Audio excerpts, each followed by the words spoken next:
My name is Sylvia Grant.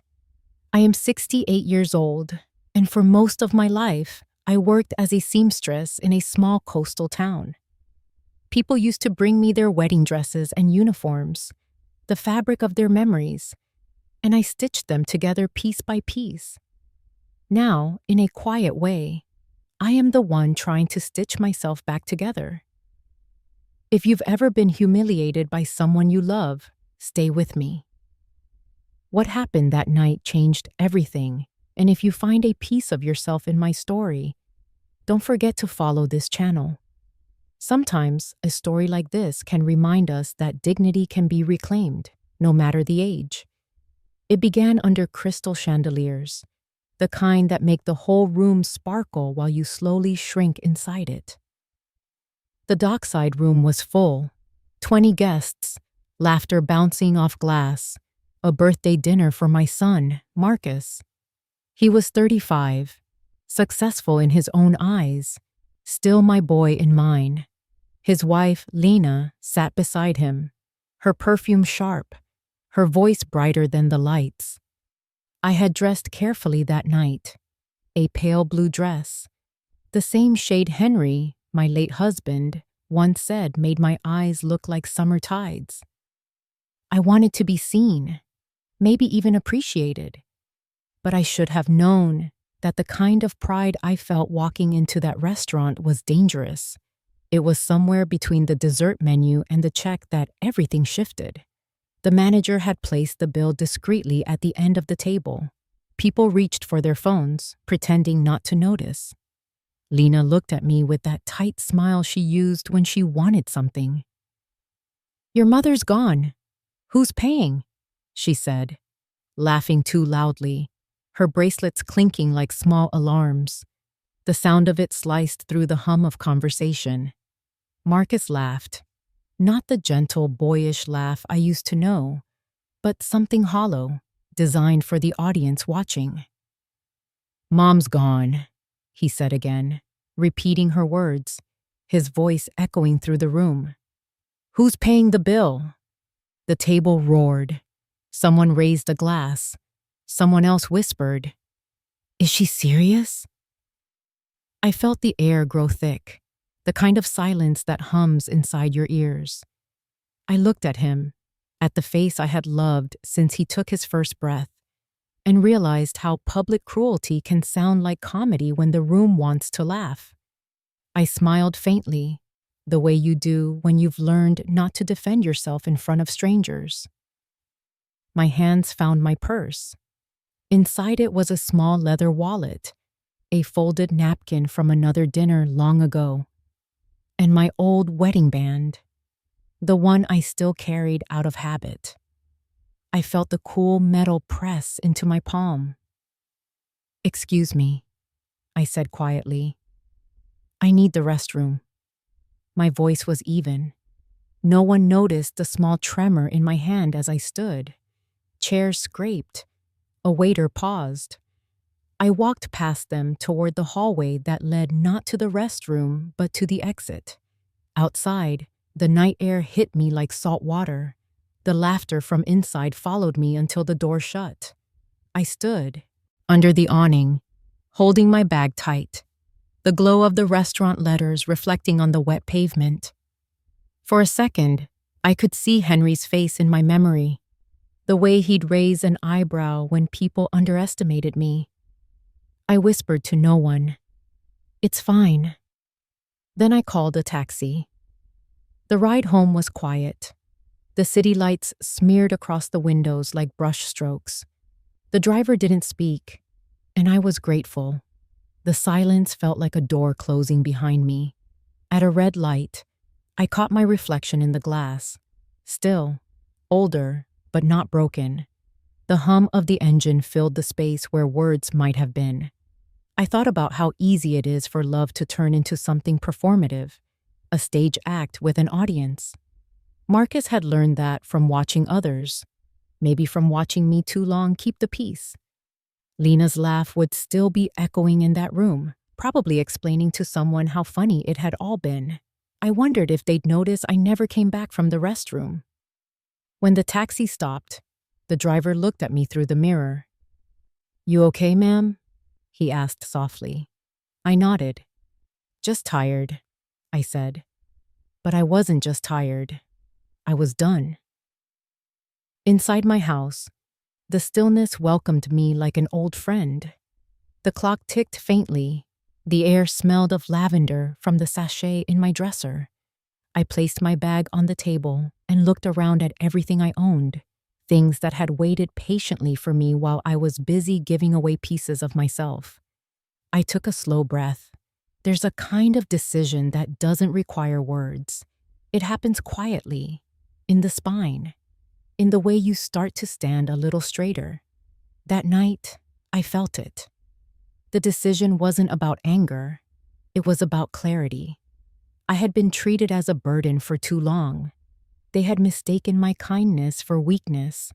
That was my fault, perhaps. But it was also my power. Because once you understand what you've allowed, you can decide what you'll never allow again. I made tea, just 1 cup. The steam curled upward, soft and white. I didn't cry. My tears had learned patience. I sat by the window and listened to the distant sound of waves hitting the docks. Somewhere out there, beneath the same stars, my son was probably laughing again. I let him, because soon he would learn something he didn't yet know. Something about ownership, about truth, about how silence can speak louder than pride. That night at the dockside room, he laughed and asked, "Who's paying the bill?" He didn't know that the restaurant itself, the very place where he mocked me, belonged to me. My name wasn't on the menu, but it was on the deed. And one day, when that truth came to light, the sound of his laughter would echo differently. I sipped my tea, feeling the warmth steady my hands. In the reflection of the dark window, I saw not humiliation, but a kind of beginning. Quiet, deliberate, mine. When I woke the next morning, the house was still heavy with the smell of last night's tea. Sunlight touched the curtains, but I didn't open them yet. The light felt undeserved, too gentle for what I carried inside. I sat up slowly, my back aching the way it always did when I'd been holding tension for too long. The clock on the dresser said 7:03. I thought of Marcus, probably still asleep, his phone buzzing with notifications that meant more to him than my voice ever did. I thought of Lena scrolling through pictures, deciding which angle would make her world look perfect. I walked barefoot across the hallway, feeling the chill of the wooden floor. The mirror near the door caught my reflection. My hair was slightly undone from the night before, and there was a faint smudge of lipstick still clinging to the corner of my mouth. I wiped it away and whispered, "Enough." Not a plea, a declaration. In the living room, the morning light painted the old furniture in soft gold.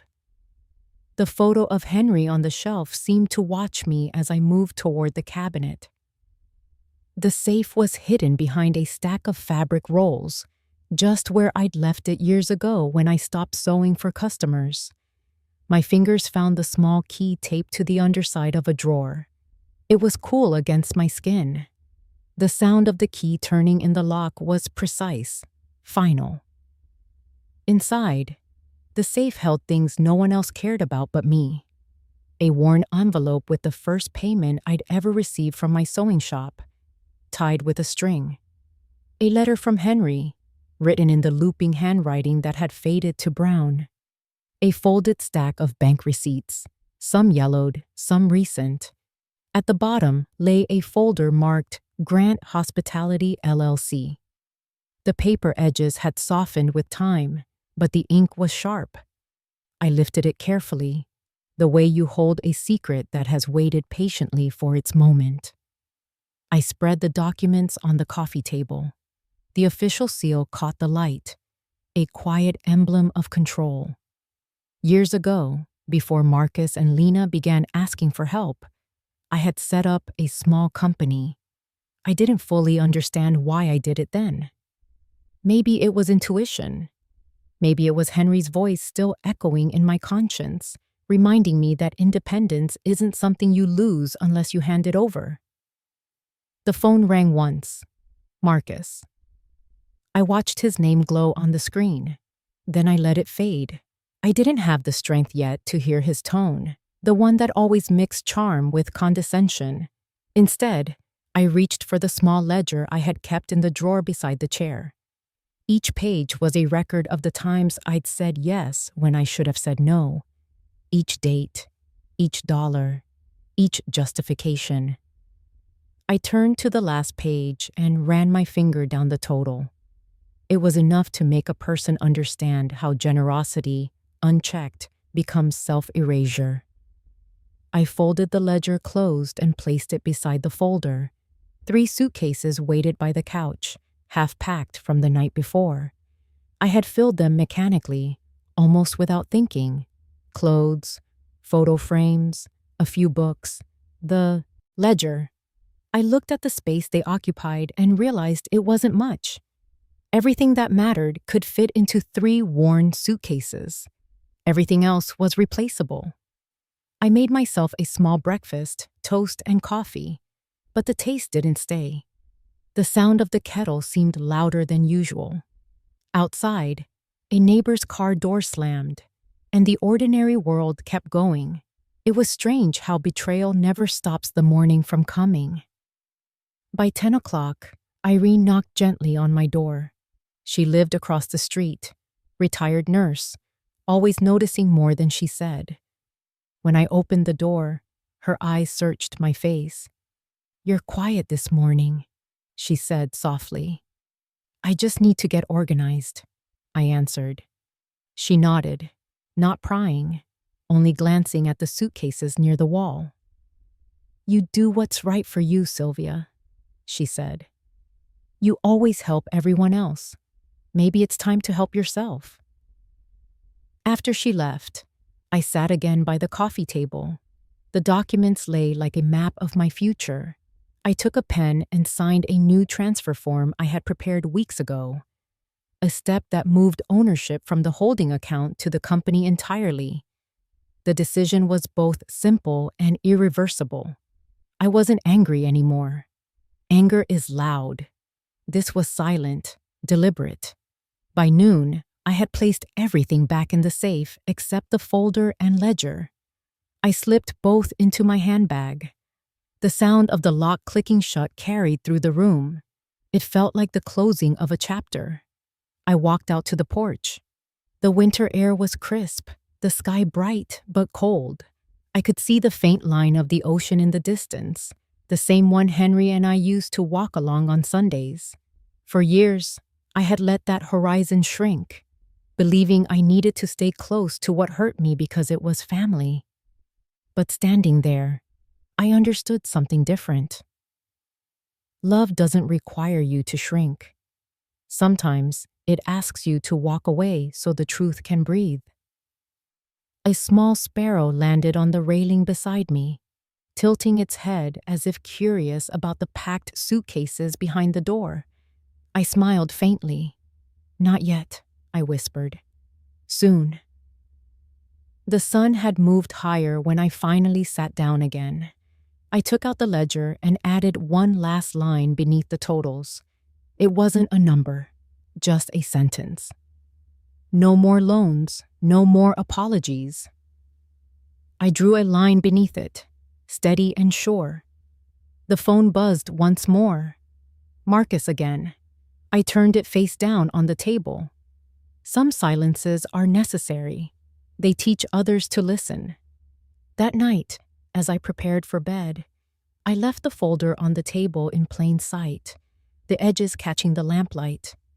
I wanted to see it when I woke up, to remind myself that dignity doesn't come from being thanked. It comes from knowing you have nothing left to prove. As I lay down, I felt the steady rhythm of my heart. Slower now, calmer. It wasn't peace yet, but it was direction. The sea wind outside whispered through the window, faint but certain, carrying the scent of salt and the promise of distance. Tomorrow would begin the next part of my plan, though no one but me knew it existed. I've always believed that the truth hides best in ordinary things. Bank slips, receipts, the faint smell of ink on paper. After that night, I began gathering them, every small record of the years when I quietly built a life they didn't know I had. People think big changes happen all at once, but for me, they happened in increments, 100 tiny choices, each one stitched into the next, until a whole new fabric took shape. On a gray morning in March, I walked into the Harbor Savings Bank with an envelope clutched in my purse. The floor smelled faintly of polish and paper. The clerk greeted me with the same polite half-smile she always used, the one that said she didn't remember my name but recognized my habit of coming here often. I slid the envelope across the counter. Inside were small deposits, savings from my sewing days, cash tips, little refunds I never spent. It wasn't much at first, but it added up. I signed the deposit slip carefully, my handwriting slow and even. "Thank you, Mrs. Grant," the clerk said. I nodded and replied, "It's for a rainy day." But it wasn't. It was for freedom. I had met Marcus Bell, my broker, 2 years earlier at Irene's recommendation. He was patient, a man who spoke in numbers but understood silence.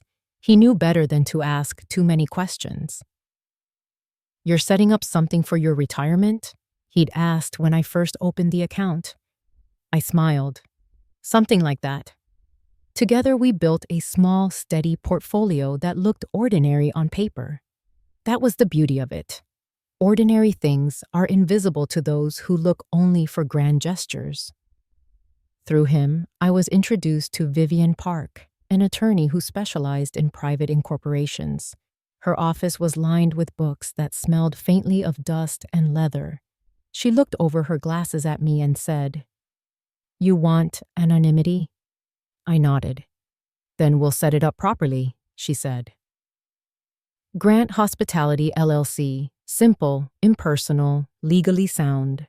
I remember signing the papers with a sense of quiet disbelief. My name appeared beside the company seal, printed in perfect serif type. I had no restaurant, no business plan then, only a feeling that I needed something that belonged to me entirely, something no one could take or guilt me out of. Miguel came into my life around that time too. I'd met him years before when he was just a waiter at a small diner near the docks. When he later became the manager of a place called the Dockside Room, he invited me for lunch one afternoon. I went out of politeness. The restaurant was still being renovated. Plastic sheets covered the tables. "Someday this will be full," he said proudly. "Maybe you'll come when it's finished." I smiled and said, "Maybe I will." Months later, when Grant Hospitality quietly purchased a share of the Dockside Room through Marcus Bell's handling, Miguel had no idea the owner was me. That secrecy wasn't out of pride. It was protection. The papers were signed. The transfer discreet. My investment was modest but significant enough to make me a silent partner, and that was exactly what I wanted to be. Silent. At home, I kept everything in one place. Receipts from Harbor Savings, letters from Marcus Bell confirming each transaction, updates from Vivian that I filed neatly. I had a drawer full of invisible strength. Each line of ink was a reminder that I wasn't powerless, even when they treated me as if I were. There were evenings when Marcus would visit, smiling wide, asking for small loans, pretending it was temporary. He never asked how I managed my finances, never cared to know. He assumed everything I had came from what was left of his father's pension. Lena, with her manicured fingers and perfectly measured sympathy, always said, "She's old-fashioned, Marcus. She doesn't understand these things." I understood perfectly. I just didn't correct her. The ledger grew thicker each month. I added notes, little phrases beside each line, for car repairs, for wedding gift, for their trip. Looking at it, I could trace my own fading.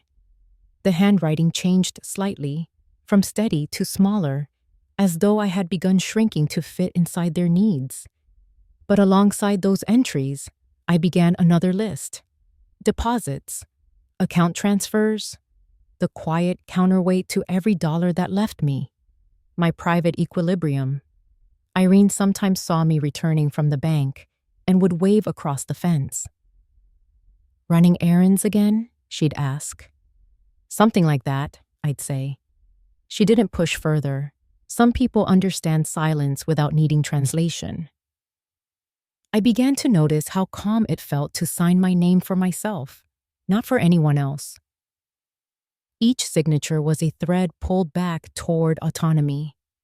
Even the smell of the bank pen, that metallic tang of ink and metal chain, felt like control.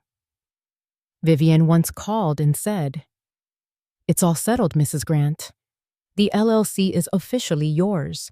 You'll receive quarterly statements through Marcus Bell. Everything is in order." Her voice was crisp, efficient, trustworthy. I remember standing by the window with the phone in my hand, watching the seagulls circling above the water. "Thank you," I said.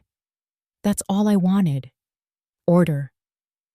Later that night, I wrote in my journal, "I built something no one sees." And maybe that's the point. Sometimes I wonder if Henry would have recognized this version of me, the one who doesn't wait for kindness, who doesn't ask permission to be respected. I still keep his ring in my bag, next to the safe key. It grounds me, not as a memory of love, but as proof that I've loved deeply once and survived its ending. The hum of the refrigerator filled the kitchen as I filed away the last document that evening. The folder felt heavier now, but in a satisfying way. I ran my fingers over the embossed letters, Grant Hospitality LLC, and felt the weight of quiet power resting beneath them. The house was silent, except for the clock ticking against the wall, steady and alive. It struck me that I had spent a lifetime sewing other people's hems, tightening their seams, mending what they tore. Now I was stitching my own life, thread by thread, into something no one else could unravel. It began innocently enough, as most things do. A phone call here, a message there, small favors that seemed harmless at first. The first time Marcus asked for money, it was for something practical. "Just a few hundred, Mom. My car needs a new battery." His voice was soft then, almost apologetic. I remember thinking it felt good to be needed again. I transferred the money that same afternoon, told myself it was what mothers do. A week later, there was another call, this time for a flight, a business opportunity, something about a meeting in Phoenix that could change his luck. "Just until my next payment clears," he'd said, words practiced, calm, familiar. I wrote the amount in my ledger, next to a small note that read, "temporary." The ink bled slightly on the page, as if the word itself doubted its meaning. Lena's tone was different. She didn't ask directly. She hinted, wrapped her requests in the language of affection. "We'd love to take you to dinner soon, Sylvia," she said one evening, voice bright over the speakerphone. "But things are tight this month. Maybe next time you could help us out with a little transfer?" Her laughter followed the sentence, too light to be genuine. It always reminded me of the tinkling sound of glass about to break. I started keeping the ledger near the kitchen window, beside my cup of tea. Every time I wrote in it, I made the lines straighter, the numbers smaller, as if order could make generosity less painful. 200 here, 1,000 there. For car repairs, for rent, for investment. The list grew, each entry a quiet bruise on paper. Sometimes they visited, usually unannounced. Marcus would come through the door calling "Mom," like he used to when he was little, the sound sweet and familiar until he added, "Can we sit down for a second? I need your advice." Advice, I learned, was code for money. He'd sit at the table, scrolling through his phone, and hand me a number scribbled on a napkin. "Just until next month," he'd say. "I'll pay you back. Promise." I never saw the return. Lena rarely looked up from her screen. She'd compliment my furniture, mention how vintage it was, then add, "If you ever think of selling this house, you'd make a fortune." The words were casual, but her eyes lingered too long on the framed deed above the mantel. Irene, ever observant, caught me one morning in the yard while I watered the plants. "You're distracted lately," she said gently. "Everything all right with Marcus?" I smiled in that quiet, polite way that women of our age perfect. "He's just busy," I replied. "They're trying to get settled." She nodded, not convinced. "Be careful, Sylvia," she said softly. "Help is good until it becomes expected." That night, I opened my ledger again. I counted the total, 5,820. I traced the numbers with my fingertip, the edges of each digit sharp against the paper. My eyes stung, not from tears, but from the realization that I had been financing their comfort at the expense of my peace. The calls didn't stop. Marcus's messages grew shorter. "Need $300 for utilities. Transfer $1,200 before Friday." He stopped saying thank you altogether. I began to recognize the pattern, not just of requests, but of my responses. It was the same tone I had used years ago when I excused my husband's absences, telling myself he worked too hard to remember kindness. Love, I realized, had a way of disguising itself as obligation. Once I visited their apartment. Lena opened the door wearing a silk robe, her hair wrapped in a towel. "Oh, Sylvia, we weren't expecting you." Her voice held that tight edge of surprise people get when they're caught living better than they should. The place smelled of expensive candles and takeout. On the counter sat a new coffee machine, sleek and polished. I looked at it, then at her.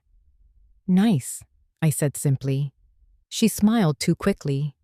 "A gift from a friend," she replied. I nodded, pretending to believe her.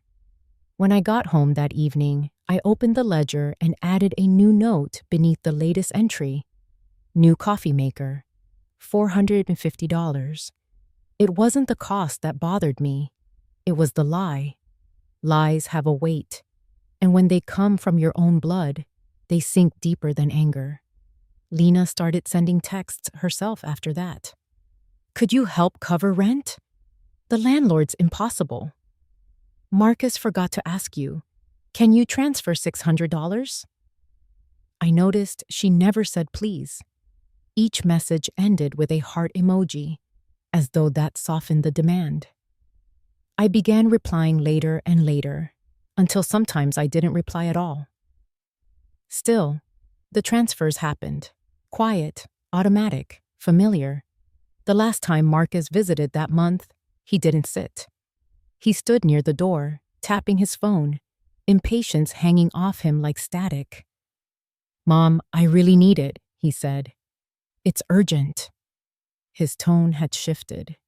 The guilt was gone, replaced by entitlement. I looked at him for a long moment before answering. "You'll have to wait until Monday." He frowned, not at the delay, but at the refusal of instant obedience. After he left, I went to the window. The evening light was fading, washing the house in gray. I wrote the latest amount, $2,000, and beneath it, without thinking, I added a new line in small letters. "This is the last one." I didn't believe it then, but it felt good to see the words on paper.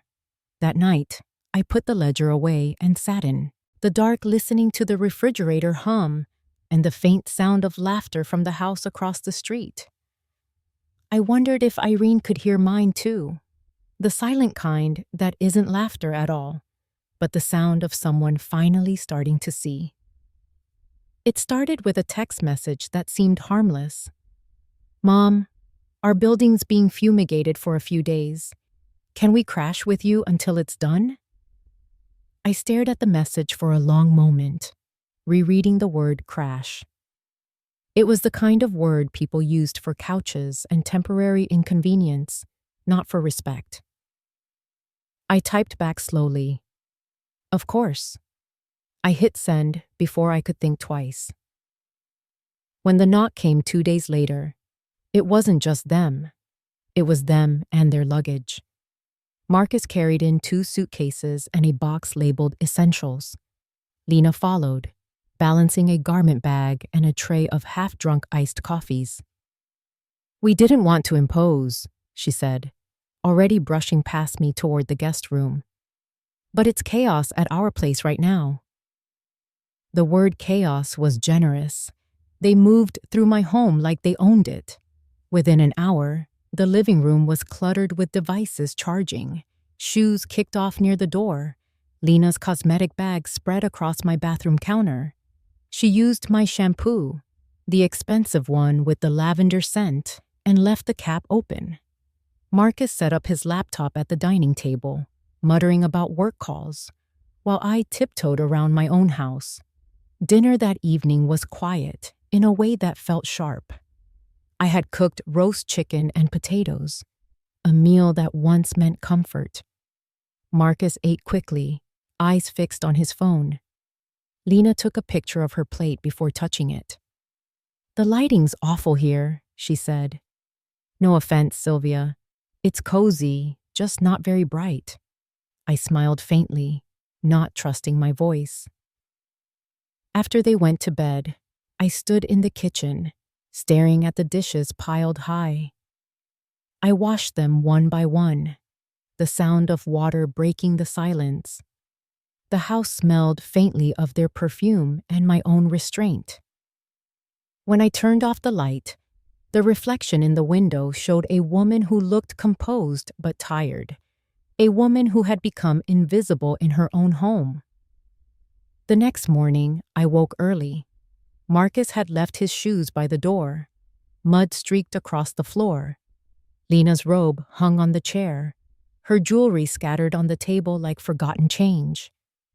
I made coffee and sat by the window, watching the light shift from gray to gold. Irene's voice came from across the fence. "You've got company," she said, smiling softly. "Just for a few days," I replied. She tilted her head. "Make sure of that." When I went back inside, Lena was standing in the kitchen, holding one of my teacups. "You really should replace these," she said, running her finger along the rim. "They're charming, but so old-fashioned." I looked at her hand, perfectly manicured, hovering over the fragile porcelain. "They've lasted longer than most things," I said, quietly. She smiled, not understanding. That afternoon, Marcus called from the dining room. "Mom, the Wi-Fi's slow. Can you call the company?" I was in the garden, pruning the roses. "It's the weekend, Marcus. They're closed." He sighed loudly, the kind of sigh that carries judgment. "You should really update your service. It's ancient." The words stung, not because of their meaning, but because of their casual cruelty. By evening, Lena had taken over the guest room closet. My own coat had been moved to make space for her dresses. She played music softly from her phone, humming as she tried on shoes. I stood in the doorway, watching her. "You're very organized," I said. She smiled, not sensing the edge in my tone. "Marcus says I have a gift for making spaces feel mine." That night, I couldn't sleep. The sound of their laughter drifted down the hallway, mingling with the faint buzz of the television. I thought of the ledger in my nightstand drawer, the neat columns and inked totals. The numbers had always been quiet witnesses to what I couldn't say aloud. I got up, turned on the lamp, and opened it. The total was 11,200. I traced the digits with my finger, the ink dry but alive. I wrote one more note. They're here now. It wasn't an accusation, just a record of reality. I added another line beneath it. Something is shifting. The next morning, Lena offered to make breakfast. You don't have to, I said, but she waved me off. 10 minutes later, I watched her burn the toast, laugh, and toss it in the trash. I don't know how you do this every day, she said, buttering a fresh slice as if the waste didn't matter. Marcus looked up from his phone briefly. Mom likes routine. She's always been that way.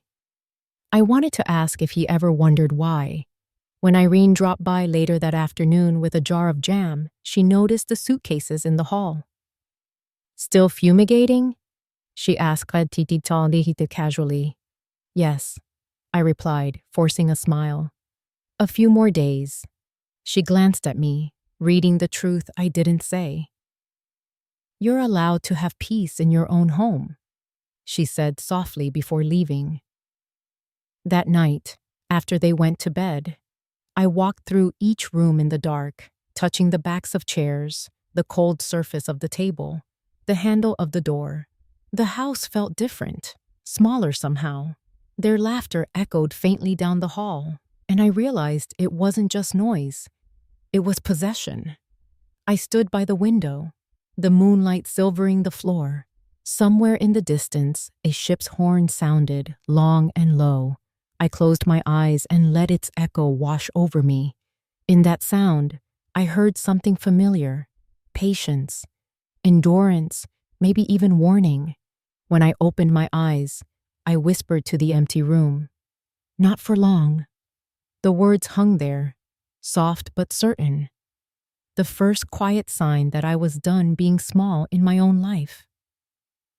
A week after they left my house, I received a text from Lena filled with exclamation marks and sunshine emojis.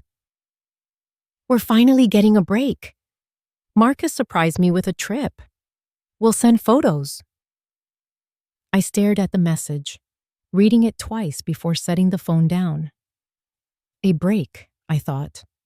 From what? From me? From the free meals, the clean towels, the invisible service? I wanted to be happy for them, but all I felt was an ache that didn't have a name. They had asked for money again 2 days earlier. Just to cover the last bit of our rent until the refund from the landlord clears, Marcus had said. I had sent $2,200 without asking questions. It was easier than confrontation. I told myself it would be the last time, but the lie felt thin. That evening, I made myself dinner for one. The sound of the knife against the cutting board was rhythmic, almost soothing. The apartment felt larger without them, but emptier too. I set the table neatly, out of habit, and poured myself a small glass of wine.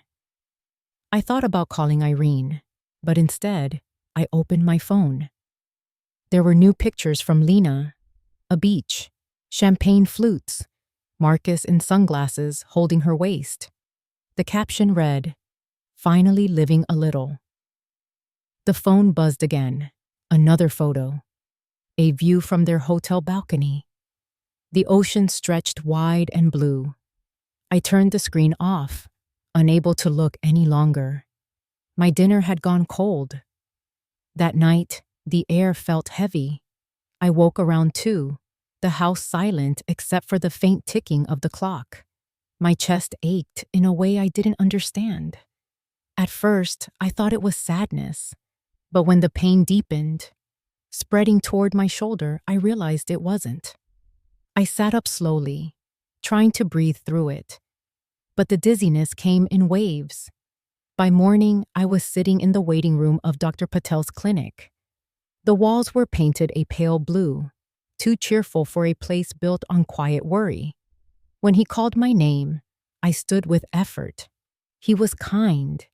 In that brisk way doctors are when kindness must fit between appointments. He checked my blood pressure twice, frowned, then asked gently, Are you under stress, Mrs. Grant? I laughed softly. That depends on your definition of stress. He smiled, but not with his eyes. Your heart is working harder than it should. Nothing alarming yet, but it's a warning sign. You need rest. Less worry, more care for yourself. I nodded, but my mind was already elsewhere. On Marcus's laughter at that restaurant, on Lena's voice echoing through my hallway. I wondered what rest meant for someone who had spent her life caring for others. When I got home, Irene was watering her plants. You look pale, she said immediately. Doctor's orders? I nodded. Apparently, I need to take it easy. She frowned. You should have someone looking after you. I smiled faintly. That's the problem, Irene. I've always had someone to look after. I just never included myself. That afternoon, I sat by the window, the doctor's words echoing in my head. The phone buzzed again. Another photo from Lena. A sunset this time. 2 champagne glasses clinking. Her caption read, "Grateful for every moment." Something inside me shifted then. Gratitude. The word felt foreign on her lips. My thumb hovered over the phone. Then I set it down. I turned to the ledger on the table and opened it. 11,200. Still there, waiting like a quiet accusation. I added a new entry in calm, even handwriting. Trip fund. $2,200. When I looked at the total, I didn't feel anger. I felt something heavier, clarity. There are moments in life when you realize you've trained people to forget your worth. That was mine. Later, I made tea and watched the evening sky turn pink. The first sip steadied my hands. I thought of Henry's old saying, kindness without boundaries is a kind of slow death. I hadn't understood it then, but I did now. The next morning, a package arrived from Lena, a postcard and a souvenir keychain shaped like a starfish. The note said, "Wish you were here." I traced the shiny edges of the charm. The irony wasn't lost on me. They had wished me gone long before they ever boarded that plane. I placed the keychain on the table beside my tea, a small glittering symbol of my foolishness. I picked up my phone and sent a message that surprised even me. I hope you're both enjoying your time away. I'll be making some changes here when you return. Please don't worry about me. It was polite, simple, unthreatening, but it was also the first line of a boundary. The phone stayed silent after that. No reply, just the hum of the refrigerator and the ticking of the clock. I sat in the quiet, feeling the weight of my own heartbeat settle. When the mail came later that week, there was a letter from the bank confirming the quarterly earnings from Grant Hospitality. I placed it beside the ledger, a small, steady reminder that not all of my life was slipping away. Some of it was finally coming back into focus. That night, I went for a walk by the pier. The air smelled of salt and old wood, and the waves whispered like a language I used to know. The world felt larger again, but also simpler. I leaned against the railing, the wind cool against my skin, and thought about what Dr. Patel had said. Rest, he told me. But rest, I realized, wasn't about stillness. It was about refusing to carry what wasn't mine anymore. I watched the horizon until the sun disappeared completely. Then I turned and walked home, the sound of the sea following behind me like a quiet promise. The morning began with the sound of rain against the window and the low hum of engines outside. I had agreed to help Marcus move out of their apartment. He said they couldn't afford professional movers, and as always, I said yes before my heart had a chance to protest. The irony wasn't lost on me. I was financing the life that was slowly erasing me. I wore my gray coat, The one Henry used to say made me look unbothered by storms. It was fitting. The city was still half asleep when I arrived at their building, a tall structure that smelled faintly of new paint and disappointment. Boxes were stacked in the hallway, marked in Lena's looping handwriting. Fragile. Clothes, miscellaneous. She waved when she saw me, her smile brittle. "Marcus ran out to grab coffee," she said. "You're early." "I like to start before the noise begins," I replied. Inside, their apartment looked less like a home and more like an abandoned showroom. The walls were bare. The floor was littered with bubble wrap and old receipts. I began folding linens into neat squares, the way I always did when silence felt too heavy. When Marcus returned, he carried 3 coffees, one for each of us. "Thanks for helping, Mom," he said, handing me a cup. "We'll be done in no time." His tone was polite but distant, as if gratitude had become another transaction. For the next few hours, I lifted, packed, taped, and carried. My back protested. My fingers ached, but I said nothing. Each box sealed was another reminder of the space I had been filling in their lives without being invited to stay. Around noon, Lena scrolled through her phone, sighing loudly. "This building was such a scam," she said. "The landlord was impossible." Marcus muttered agreement, his hands jammed in his pockets. "It's just temporary, Mom," he added quickly, not looking at me. "We'll figure something out soon." I nodded. Temporary. That word again. Everything in their life was temporary. Plans, jobs, promises, even decency. When we finally loaded the last box into the truck, my arms felt heavy, but not from the weight. Marcus turned to me and said, "Thanks, Mom. We'll take it from here." I looked at him for a moment, searching for the boy who once drew me pictures of boats and sunrises. All I saw was a man who believed help was a birthright. The sky had cleared by the time I caught the bus home. I chose a window seat. The smell of rain still lingered, mixed with the faint scent of coffee from my sleeve. As the bus moved, I opened my handbag and pulled out the small ledger. The pages were soft from use, corners bent slightly. I flipped to the latest entry and began adding today's expense. Moving truck, $320. Then I paused. I looked at the total, $11,200, and felt a strange calm settle over me. The ink shimmered faintly in the afternoon light, and for the first time the numbers didn't look like loss. They looked like evidence. Each line was a memory, a record of my quiet enabling. I traced them one by one. Car repair, trip, rent, dinner, now moving. Every word written in my own hand. Every choice mine. The realization wasn't bitter. It was freeing. The same hands that had signed checks could also draw lines of finality. Irene called just as the bus crossed the bridge. "Did you survive?" she asked.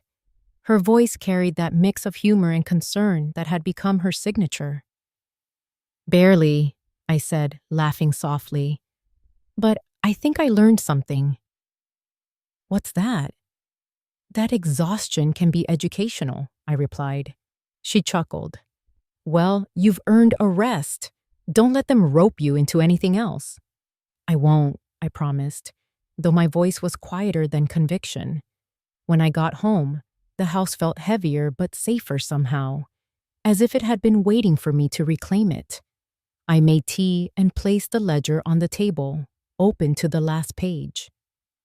For a long time, I just stared at it. Then, slowly, I wrote one sentence at the bottom.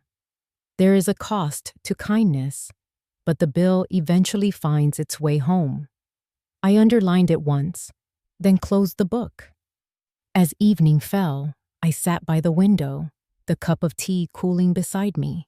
The city outside hummed, oblivious, but inside, I could feel something quiet but certain beginning to change. I no longer wanted to be their safety net. I wanted to be my own foundation. I thought of Dr. Patel's voice, steady and firm. You need rest, less worry, more care for yourself. I exhaled slowly. Maybe this was what rest looked like, not sleeping, but finally seeing the truth without flinching. Later, when I climbed into bed, I left the ledger on the nightstand, its cover catching the lamplight. It no longer looked like a burden. It looked like a mirror. Somewhere deep inside, a decision was forming. It hadn't yet taken shape, but it was there, patient, inevitable, a truth waiting for morning. It was a Thursday afternoon when the message arrived. "Dinner at the dockside room next week," Lena wrote, her excitement practically vibrating through the screen. "Marcus wants to celebrate his new project. You'll come, right? Just bring dessert." I stared at the words, unsure whether to laugh or sigh. Bring dessert. That was her way of reminding me my place was still servitude, even at a celebration I hadn't planned. I looked at the name of the restaurant and felt something twist quietly inside me. The dockside room, the very place where my investment hid in plain sight. A place they believed was just another upscale venue, someone else's success. I set the phone down and took a slow breath. If irony had a taste, it would have been that message. For the rest of the day, I couldn't shake the thought of it. I cleaned the kitchen, folded laundry, even walked to the corner store for milk, but the words followed me. By evening, the decision had already formed. I would go, not out of obligation, but for clarity. Sometimes seeing cruelty up close makes it easier to stop forgiving it.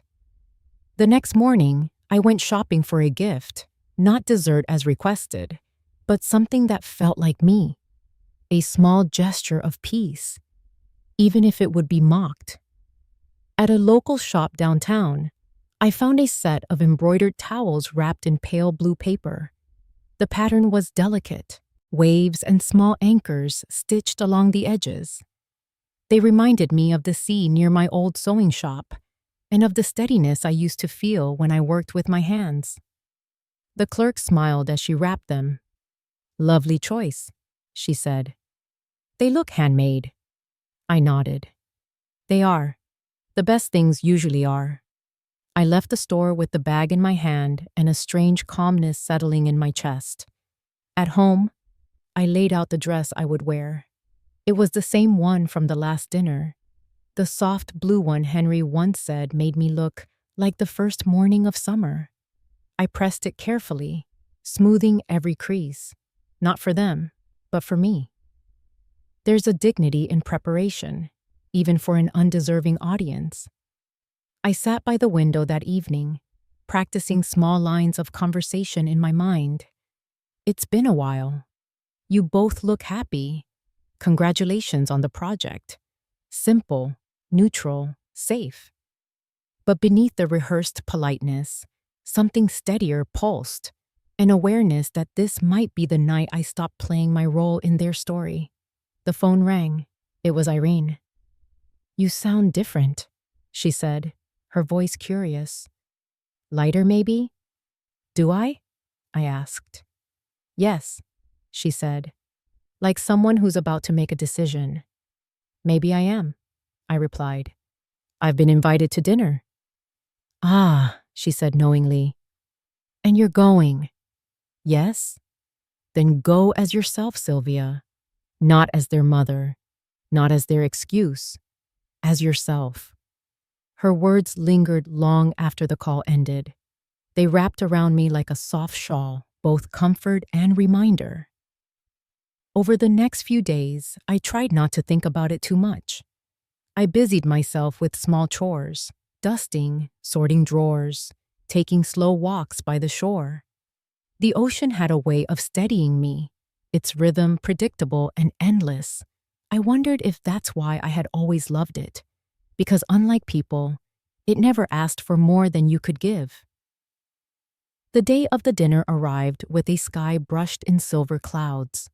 I woke early, ironed my dress again, and packed the towels into a small gift bag. I placed a card on top. To new beginnings and kind endings. I didn't know why I chose those words, only that they felt right. By late afternoon, I was ready. I stood before the mirror one last time. The woman looking back wasn't the same one who had walked out of the dockside room months ago in silence. Her eyes were steadier now, her posture straighter. Time had not erased the hurt, but it had given it shape. And shape, I'd learned, is the beginning of strength. When the taxi arrived, the driver helped me in and asked, "Special occasion?" I smiled faintly. "Something like that." The city passed by in streaks of light and motion. As we neared the waterfront, I caught sight of the restaurant's familiar glow. Its glass windows shimmered, reflecting the last of the sunset. I thought about how much had changed since the first time I'd been there. How little they knew about the truth beneath those lights. Inside my purse, the ledger rested quietly beside the small envelope of ownership documents. I hadn't planned to reveal anything yet, but I wanted them near me, like armor made of paper. The taxi stopped. I stepped out, my heels clicking softly against the pavement. The air smelled of salt and wine. For a moment, I hesitated at the door. Then I pushed it open and stepped inside. The sound of laughter hit first, familiar, sharp, and careless. Marcus and Lena sat near the center table, surrounded by their friends. Lena waved when she saw me. "You made it," she said brightly. "We were just talking about dessert." I smiled, lifting the small gift bag. "I brought something better." The table laughed, the kind of laughter people use when they don't understand the meaning of restraint. I took my seat quietly, placing the bag near my chair. The waiter poured water into my glass, and I felt the cold condensation run down my fingers. As the conversation swirled around me, I let my eyes wander over the room. The polished wood, the soft lighting, the faint hum of the ocean just beyond the glass. I knew every corner of this place better than they did. The irony was almost tender. Dinner stretched long, filled with talk of new ventures and upcoming plans. Lena bragged about future trips. Marcus nodded, feigning importance. I listened, nodding where appropriate, my face calm. Inside, the tide was already turning. When the dessert menus arrived, Marcus turned to me with a grin. "You remembered dessert, right?" he joked. His friends laughed. I smiled gently. "Yes," I said. "I always remember." The words hung there, harmless to them, but not to me. That night, as I rode home, the city lights blurred through the taxi window. The gift bag sat on my lap, unopened. I had left it on the table intentionally, not as a peace offering, as a mirror. The night air inside the dockside room shimmered with chatter and clinking glasses. Candles burned low, reflecting in the wine glasses like restless fireflies. I sat at the edge of the long table, half listening to the laughter, half counting the seconds between breaths. The same chandeliers glowed above us. The ones I remembered from that other dinner. The one that ended with my name turned into a joke. Marcus was in his element. He gestured with his hands as he talked about a project I suspected didn't exist. Lena nodded beside him, her smile painted carefully in place. Across the table, someone mentioned the menu, and Marcus chuckled. "Well, if it's too expensive, Mom's here," he said lightly, the words slipping out like a reflex he'd never unlearned.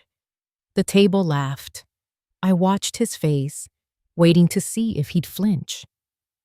He didn't. I took a sip of water and set the glass down carefully. The condensation pooled under my fingertips. "Don't worry," I said softly. meeting his eyes. "You won't have to pay for me tonight."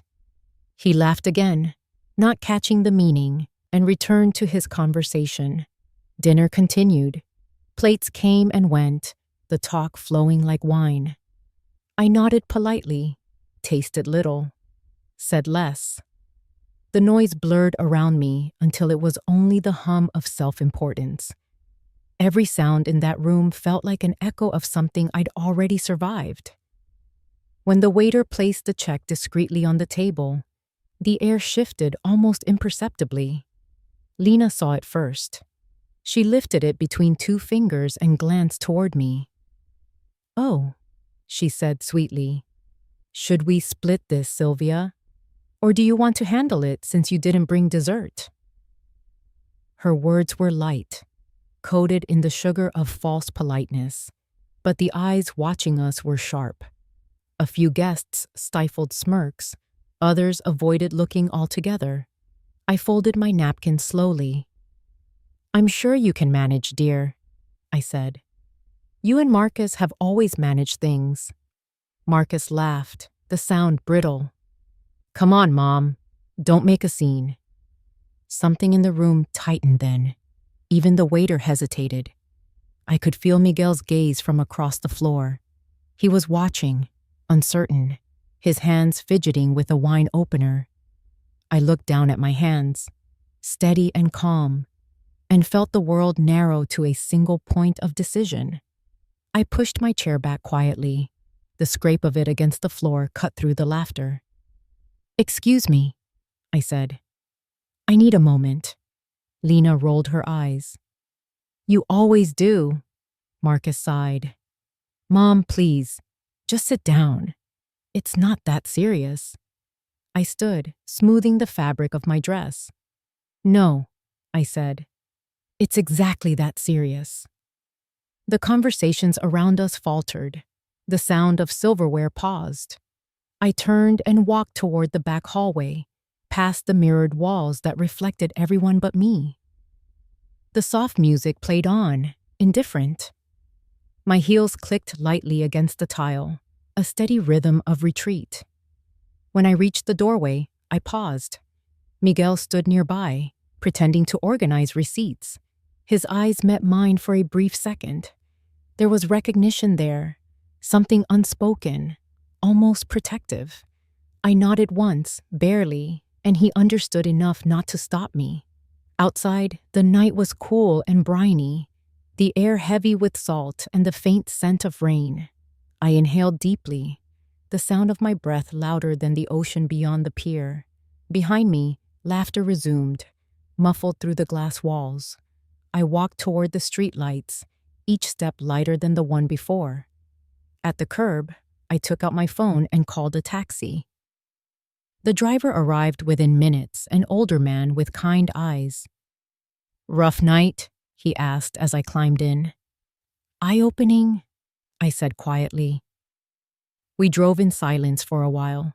Through the window, the city passed like a film I'd already seen. My reflection stared back at me, composed but alive in a way I hadn't felt in years. I thought of the ledger waiting at home, of the papers that bore my name, the quiet ownership no one suspected. At a red light, the driver glanced at me through the mirror. "You look like someone who just made a decision," he said. I smiled faintly. Maybe I did. When I got home, the air felt different, cleaner somehow. I placed my purse on the table and removed my shoes. The floor was cool under my feet. The silence in the room wasn't empty. It was full of space reclaimed. I poured myself a glass of water and sat by the window. The moonlight touched the edge of the ledger, still resting where I had left it. I reached for it, opened it to the last page, and read the words I had written before. "There is a cost to kindness, but the bill eventually finds its way home." I added a new line beneath it. "Tonight, I stopped paying." The pen felt heavy in my hand, but my heart did not. I closed the book gently and leaned back. Somewhere in the distance, a foghorn sounded. a deep, steady pulse rolling over the water.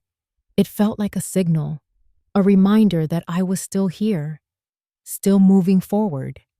When I finally turned off the lamp, the darkness wasn't something to fear anymore. It was shelter, the kind that belongs to those who have learned that leaving isn't weakness. Sometimes it's the only way to arrive. It was almost midnight when I heard the pounding at the door. At first, I thought I was dreaming. The rhythm was too harsh, too insistent to belong to the night. I slipped out of bed, the floor cool against my feet, and tightened the robe around my waist. The pounding came again. I didn't need to look through the peephole to know who it was. "Mom, open up!" Marcus's voice was slurred with anger and something else, panic. I took a slow breath before unlocking the door.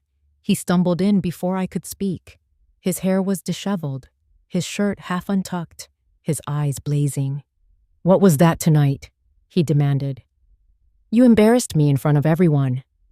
I closed the door quietly behind him. "I left a dinner," I said. "That's hardly a scandal." He turned, his face flushed. "You walked out like we were nothing to you. Lena's humiliated. Everyone's talking." I looked at him, the boy who once held my hand crossing the street, now standing in my living room as a stranger. "Humiliated?" I said softly. "Marcus, do you know how long I've lived in humiliation?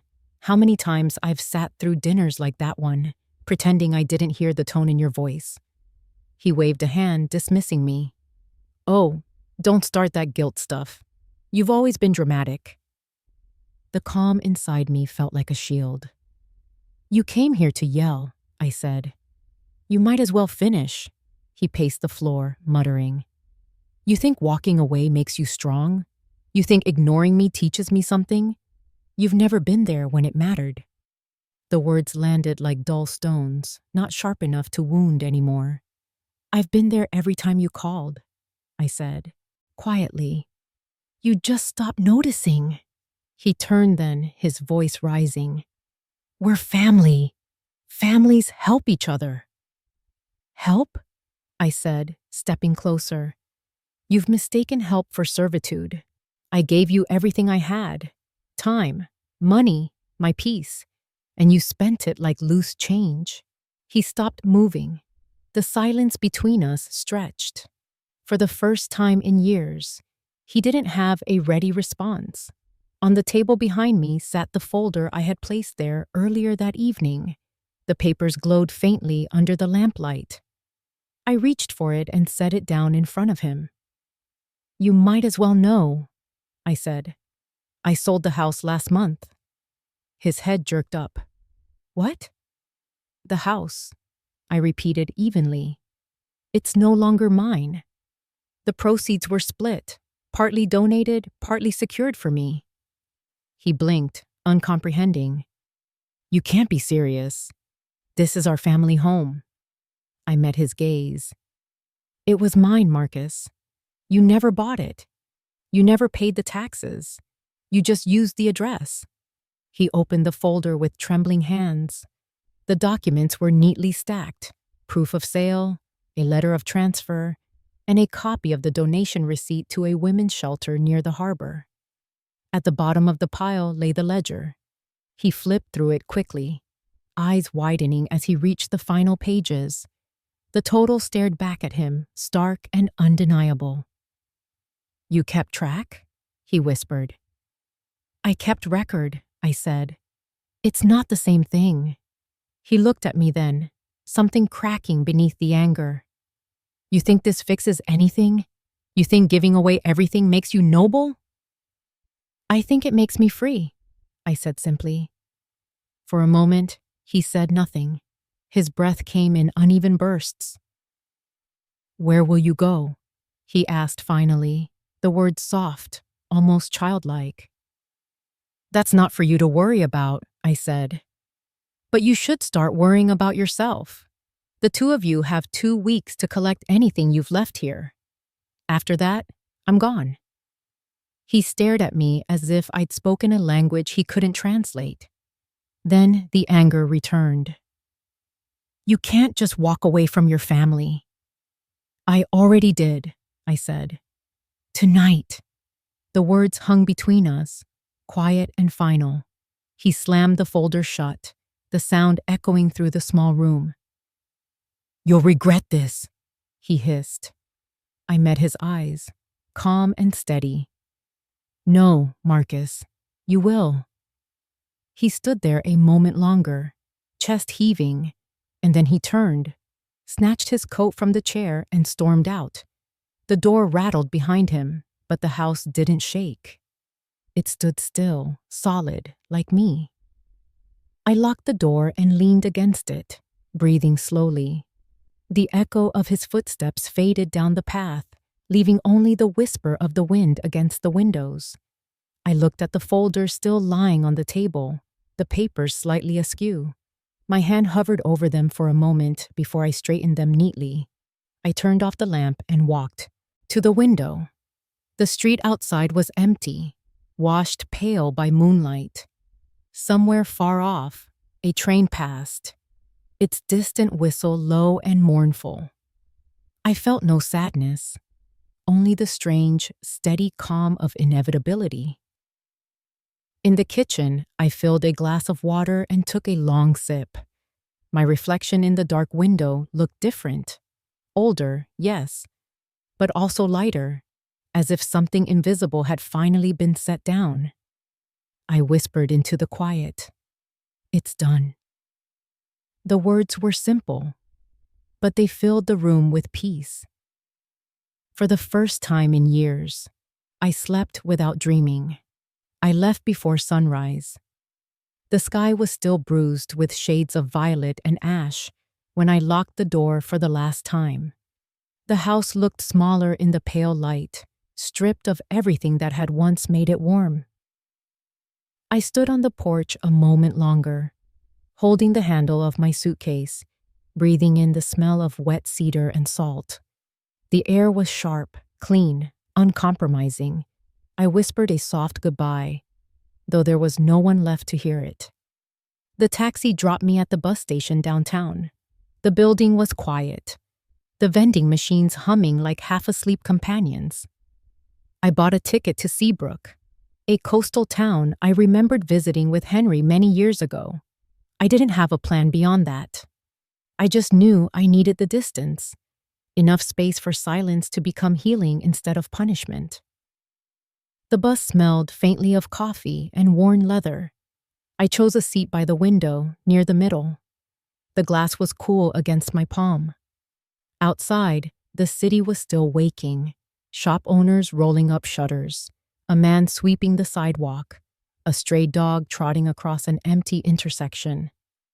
The driver called for tickets, and the engine rumbled to life. As we pulled away, I felt the first tremor of freedom, a quiet vibration that started somewhere in my chest and spread outward. I didn't look back. Some places lose the right to be looked at. Hours passed in a rhythm that felt hypnotic. The hum of the road, the whisper of tires against asphalt, the occasional cough from another passenger. I rested my forehead against the glass and watched the landscape change.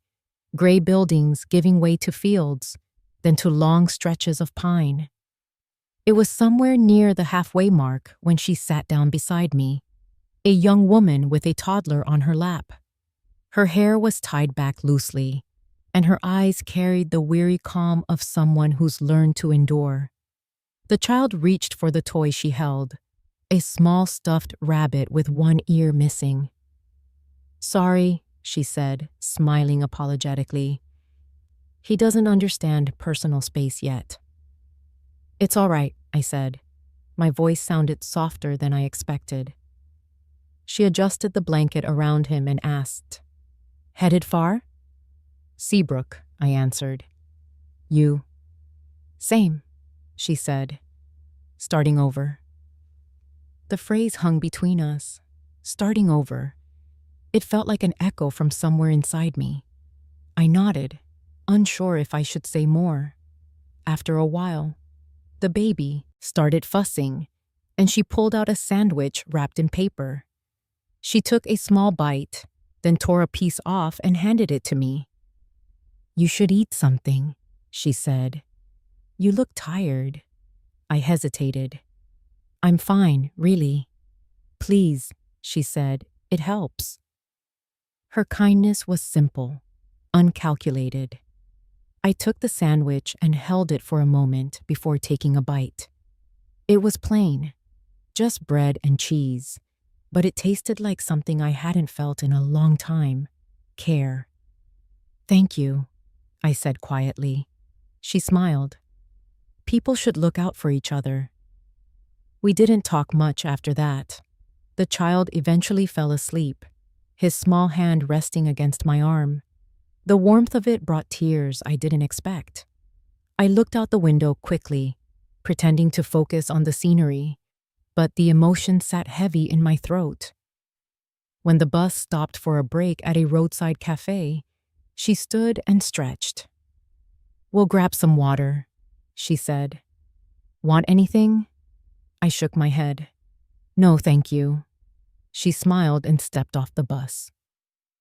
I watched her through the window as she bent to pick up the child. His laughter carried faintly by the wind. It was such an ordinary moment, but it stirred something deep in me. A reminder that tenderness still existed in the world, that it hadn't all been spent. When she returned, she handed me a small bottle of water anyway. "Just in case," she said, her voice cheerful. I accepted it, smiling. "You're very kind." "I just figure," she said as she settled back into her seat. "The world gives back what we put in eventually." I turned her words over in my mind long after she said them. The world gives back. Maybe it does. Maybe it already had, in ways too quiet to notice. As the bus neared the coast, the air began to change. The faint scent of salt, the first flash of blue between trees. I felt my heart beat steady. The child woke and pointed out the window. "Water!" he shouted. His mother laughed. "Yes, water." The sound of her laughter filled the small space between us like sunlight through glass. By the time the bus rolled into Seabrook, the day had softened into gold. The town appeared slowly, the way memories do. The harbor, the small library near the square, the bakery that still had the same red awning. I stepped off the bus and felt the ocean breeze lift my hair. "Good luck," she said, adjusting her bag. "You too," I replied. "Take care of him." "I will," she said, smiling. "And you take care of you." Her words followed me as I walked away. That night, I found a small motel near the harbor. The sheets were clean. The air smelled of sea salt and old wood. I set my suitcase by the bed and looked out the window at the water, shimmering faintly under the moonlight. I thought of the young woman and her kindness, of how something so small could feel so large when you'd been starving for gentleness. For the first time in years, I felt the edges of hope. Not loud, not dramatic, just a quiet pulse that said maybe, just maybe, there was life left to live. I whispered into the dark, "Thank you," though I wasn't sure to whom. The sound of the waves outside answered for me. The first morning in Seabrook smelled of salt and possibility. I woke early, the sound of gulls overhead blending with the soft rush of waves against the shore.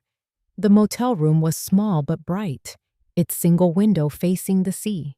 I boiled water for instant coffee using the old kettle on the counter and stood by the window as steam curled into the light.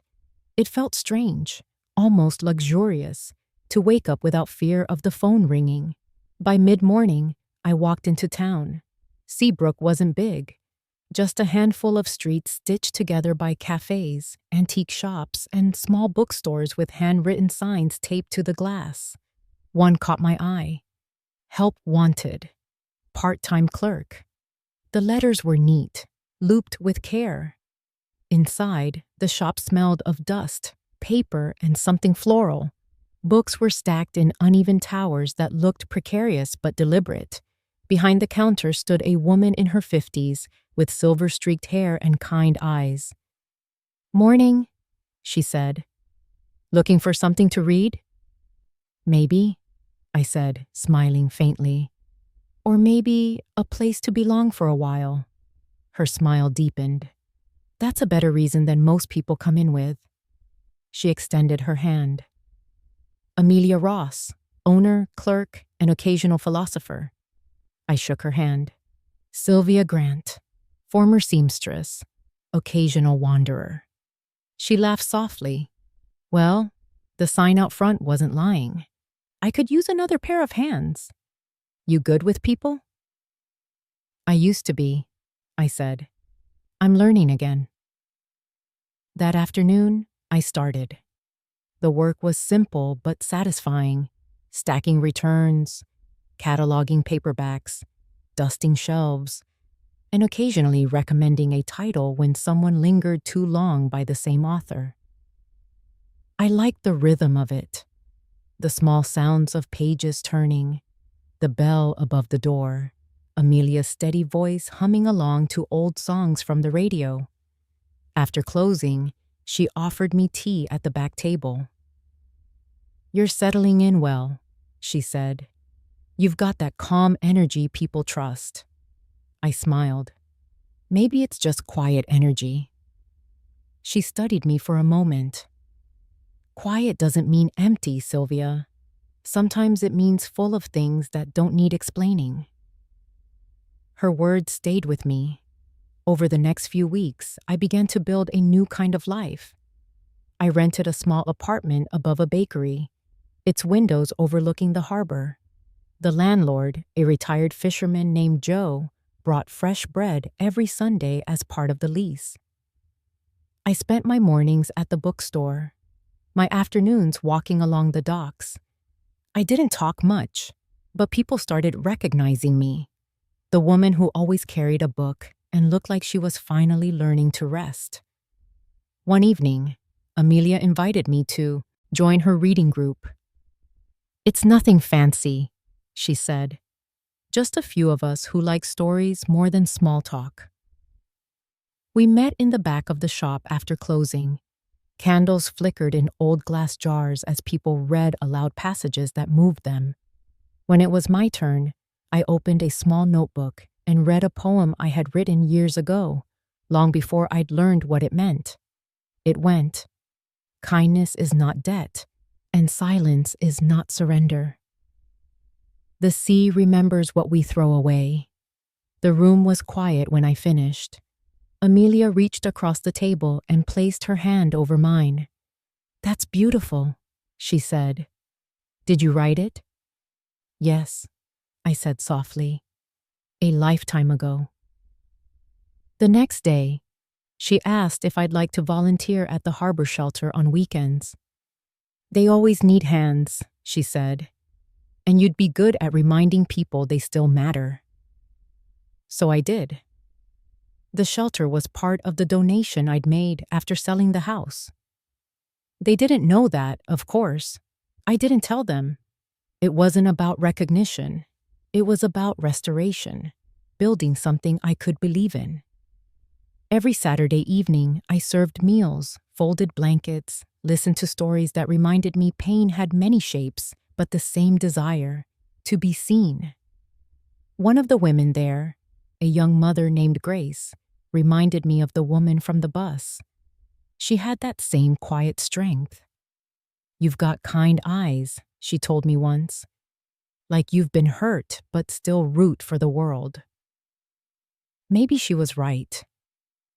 Months passed gently, marked by the rhythm of tides and bookstore hours.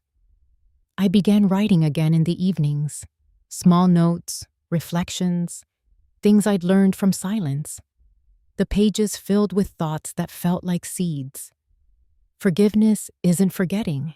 It's refusing to keep drinking the same poison. Peace isn't the absence of people. It's the presence of self-respect. One night, as I closed the shop, Amelia looked at me thoughtfully. "You know," she said, "you're different now. When you first came in, you looked like someone walking through fog. Now you look like someone who's seen the sunrise." I smiled. Maybe I have. I still thought of Marcus and Lena sometimes, though less often. There was no bitterness left, just a kind of distant compassion. I hoped they'd find their own lessons in whatever storms they had created. The sea outside my window that night was calm, the moon a silver coin resting on the water. I sipped tea and watched the tide move in and out, steady as breath. My reflection in the glass no longer looked like a ghost of the past, but a woman learning how to live again. And for the first time, I whispered something that felt like prayer. Though it wasn't. This is enough. Back in the city, Marcus's world was unraveling. I didn't know the details at first. I learned them the way one learns about distant storms. From whispers, from glances, from the small ripples they send across, still water. It started with a voicemail from Irene. "Sylvia," she said gently, "I think your son's in some kind of trouble. The movers told my husband his office closed without warning." Her voice was careful, like someone carrying fragile truth. I didn't call him. I couldn't. But later, when I opened my email, there it was, a message from a mutual acquaintance. The subject line read, "Marcus Hale, financial issues." The note was brief. He'd defaulted on a loan, been evicted from his office, and was facing lawsuits from clients who said he'd mismanaged funds. I read it once, then again, feeling neither satisfaction nor surprise. Just the still ache of inevitability. Lena's online posts had changed too. The champagne glasses and designer handbags had vanished, replaced by vague captions about new beginnings and learning from pain. People wrote polite comments beneath them, pretending not to see the truth behind the gloss. I stared at one picture of her sitting in a cafe, eyes red despite the filters, and wondered whether guilt had a taste or just a sound. The hollow click of a phone camera trying to rewrite reality. Weeks later, a letter arrived. It was from Marcus Bell, the broker. "Mrs. Grant," it read, "I thought you should know that the quarterly distribution from Grant Hospitality has been processed as usual. I also heard through my professional network that your son may be facing some financial strain. Rest assured, your holdings remain unaffected." I folded the letter neatly, the paper crisp between my fingers. The contrast was almost cruel, his collapse happening in the shadow of my quiet stability. The universe has a way of balancing books, even when we refuse to. By then, I had stopped checking my phone regularly. Still, one evening, curiosity, or maybe compassion, made me turn it on. There were 3 missed calls from an unfamiliar number and one message. His voice filled the small room, fractured, rushed, desperate. "Mom, I know you probably hate me right now, but please, just call me back. Everything's gone wrong. Lena left. I lost the contract. I don't know what to do. Please." Then silence, followed by the faint sound of him breathing before the line went dead. I listened twice, maybe 3 times. Each replay felt like opening an old wound that no longer bled but still remembered. My first instinct was to pick up the phone, to fix what I didn't break. But I didn't. Healing sometimes means refusing to rescue people from the consequences they've built for themselves. I deleted the message. The next morning, Amelia found me at the bookstore, restocking the poetry section. "You look tired," she said. "I slept fine," I answered. She studied me for a moment. "You're not the kind of woman who wears tired on her face," she said. "It's always in your eyes." I smiled faintly. Maybe that's where memory lives. Later that afternoon, I shelved new arrivals, a customer handed me a folded newspaper someone had left behind. I smoothed it open. There he was, Marcus, in the business section. Not as a profile this time, but a cautionary story. Local entrepreneur faces financial collapse amid investigation. The photo was grainy, his expression defensive. My stomach tightened, but not from shame, from recognition. He looked exactly like his father had the year the debt started, proud, frightened, and convinced the world owed him something gentler than consequence. That night, I walked to the harbor, the air thick with mist. The water lapped quietly against the docks. I sat on a bench, the same one I'd claimed since moving here, and listened to the waves whisper their patient rhythm. The sea has a way of speaking truth in languages we forgot we knew. It said, "Let it go." 2 weeks later, a thin envelope arrived at the bookstore addressed to me. Inside was a single sheet of paper, an overdue notice for a credit card in my name, one Marcus had used years ago and never closed properly. The balance wasn't large, but the principal was. I took it straight to the post office and paid it in full, not because I had to, but because I was ending the last thread that tied my piece to his carelessness. When I left, I didn't keep the receipt. Amelia noticed something different about me that day.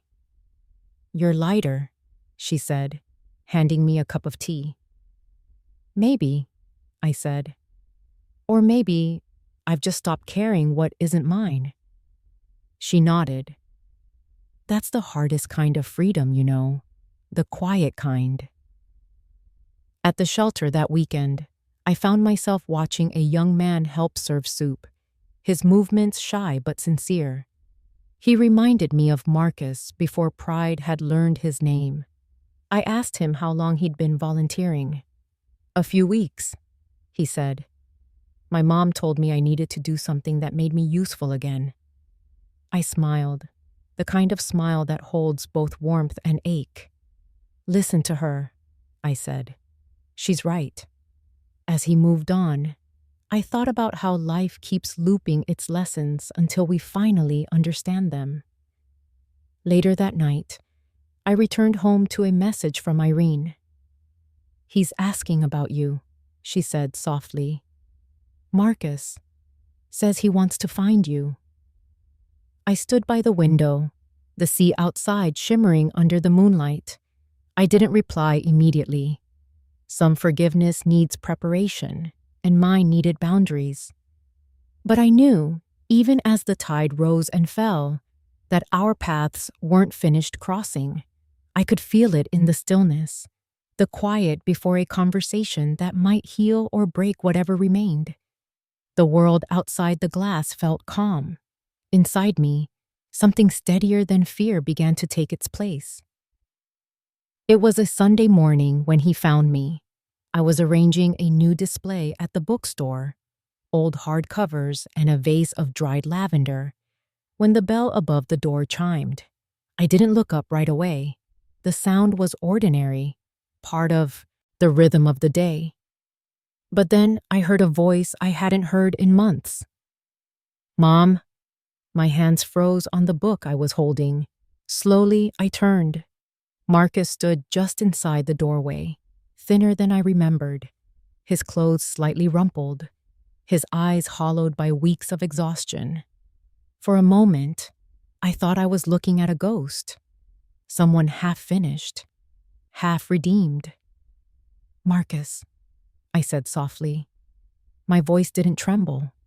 It surprised me. "How did you find me?" He looked down, almost ashamed. "I called Irene. She said she shouldn't tell me, but she did." I nodded once. "She always had a soft spot for you."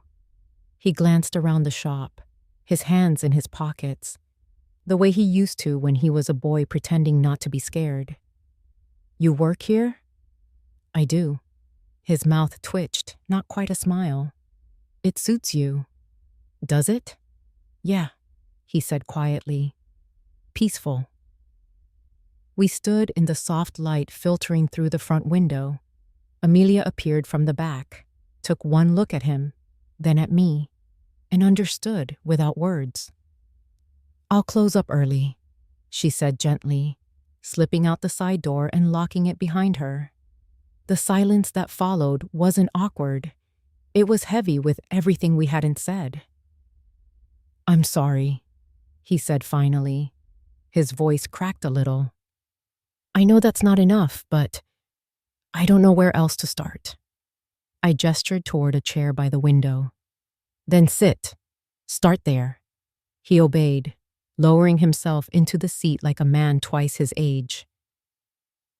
Everything fell apart after you left, he said.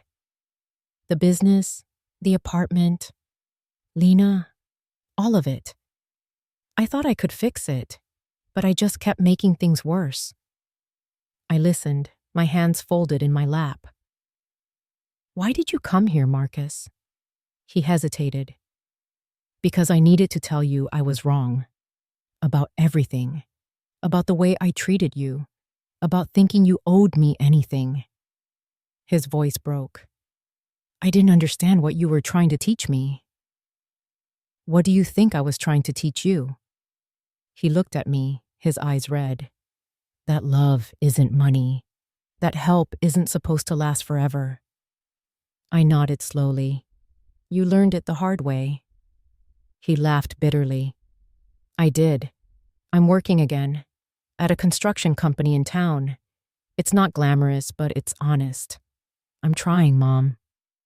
I believe you, I said. And I did. There was something in his voice that felt real for the first time in years. He leaned forward, elbows on his knees. Lena's gone. She took Emily to her parents. She doesn't answer my calls. The mention of my granddaughter made my heart ache, but I kept my tone even. Maybe that's her way of finding herself. We all have to do that at some point. He nodded, eyes glistening. I don't expect you to forgive me. I needed you to know that I see it now. What I did to you. How small I made you feel. I exhaled slowly. And how small. Did that make you feel, Marcus? He looked up, startled. Smaller than I've ever been. We sat quietly for a moment. The sound of the ocean faint through the open window. Outside, gulls cried over the harbor. And somewhere a church bell rang noon. Do you remember? I said. When you were little, and you'd follow your father down to the dock? You used to pick up every shell you found and ask me which ones were worth keeping. He smiled faintly. You always said the broken ones told better stories. Yes, I said. I still believe that. His eyes met mine, and for the first time in years, there was no defiance, no entitlement, just the fragile, unfamiliar shape of humility. I'm not asking for money, he said quickly, as if the thought embarrassed him. I'm not asking for anything. I just wanted to see you, to tell you that I'm trying to be someone you'd be proud of. I don't need you to be perfect, Marcus, I said. I just need you to be decent. He nodded. I can do that. After a long pause, I stood and walked to the counter. From the drawer, I took a small envelope, the same one I'd prepared weeks ago when I first heard he was looking for me. I handed it to him. What's this? He asked, and something for you to read when you're ready, I said. He turned it over, saw his name written in my handwriting, and tucked it into his jacket pocket without opening it. Do you want to stay for tea? I asked. He smiled, a little uncertain. If you'll have me. So we sat at the table near the window, 2 cups of tea steaming between us. He told me about his new job, about how hard it was to start from scratch, about the therapy group he'd joined through a community center. I listened, quietly proud. When he finished, I said, I'm glad you came, Marcus, but you need to understand something. Forgiveness isn't a key that opens every door. It's a path, and I'll walk it with you only if you keep walking forward." He nodded, tears sliding down his cheeks. "I will." As he stood to leave, he hesitated by the door. "You look happy here," he said. "I am," I replied. "And you can be too, but it has to start with you." He gave a small nod, then stepped into the sunlight. I watched him cross the street toward the harbor, the breeze catching his jacket. For a moment, he turned back and waved. I lifted my hand, not in forgiveness, but in hope. When he disappeared around the corner, Amelia reappeared from the alley, carrying 2 sandwiches. "He needed to see you," she said. "I know," I said softly. "And I needed to see that he could still be human." She smiled. "The sea keeps what's worth keeping, Sylvia." I looked out at the horizon where the sky met the water. "Then maybe," I said, "it's finally keeping him." The day of the reveal began like any other, quietly, almost deceptively ordinary. I woke early, made tea, and watched the light climb the walls of my small apartment. Seabrook's morning air smelled of brine and baked bread from the shop below. On the table, among my papers and sea-worn pebbles, sat the folder marked Grant Hospitality LLC. It hadn't been opened in months, but today it waited like something alive. At noon, I received a message from Amelia. "They're back in town," she said simply. "I thought you'd want to know." I knew who she meant. Marcus and Lena. I had heard whispers from Irene that they'd been seen near the waterfront, eating lunch at the dockside room, the very place they had once used to humiliate me. The irony was almost poetic. I didn't plan to go, but as the day stretched into afternoon, something stirred in me. Not revenge, not pride, just a quiet certainty that it was time for the truth to find its way home. When I arrived at the restaurant, the same chandeliers hung above the polished tables, their glass catching the afternoon light. Nothing had changed. And yet everything had. Miguel was near the bar, overseeing the staff. He noticed me immediately. His eyes widened in recognition, then softened. "Mrs. Grant," he said quietly, "you came." "I did," I replied. "Is my son here?" He nodded toward the center of the room. Marcus sat with Lena and 2 acquaintances, laughing, gesturing too widely.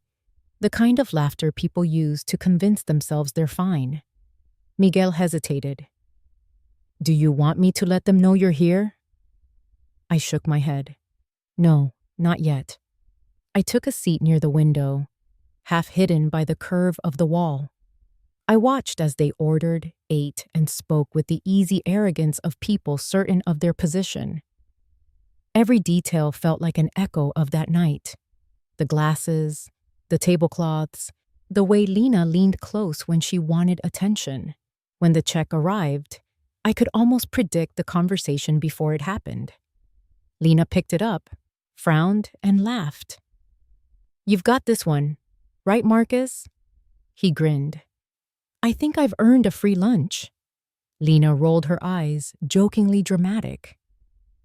"Well, if not you, then who?" Miguel approached the table with calm professionalism. He set down the small leather folder and waited. Marcus flipped through the receipt and sighed. "I'll get it next time," he said, his tone light, rehearsed. Miguel's voice was steady when he spoke. "Sir, there's something you should know." Marcus looked up. "What's that?"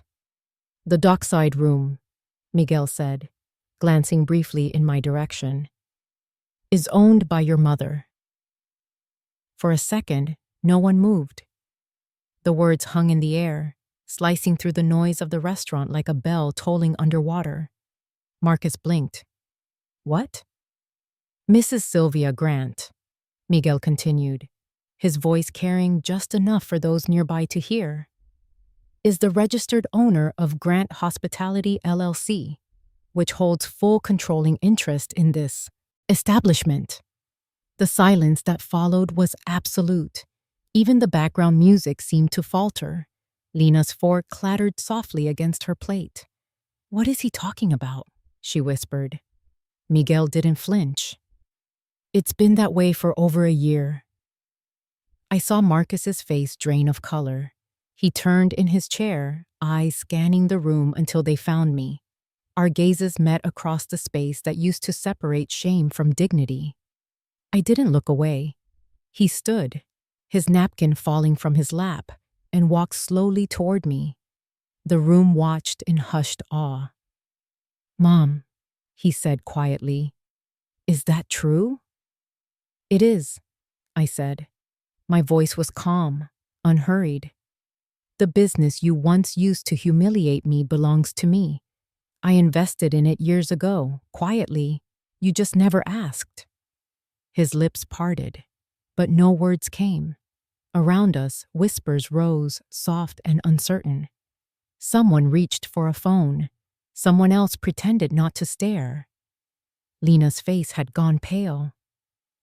"I don't understand," Marcus managed. "Why didn't you tell me?" "Because ownership isn't about proving worth," I said. "It's about knowing it." He took a shaky breath.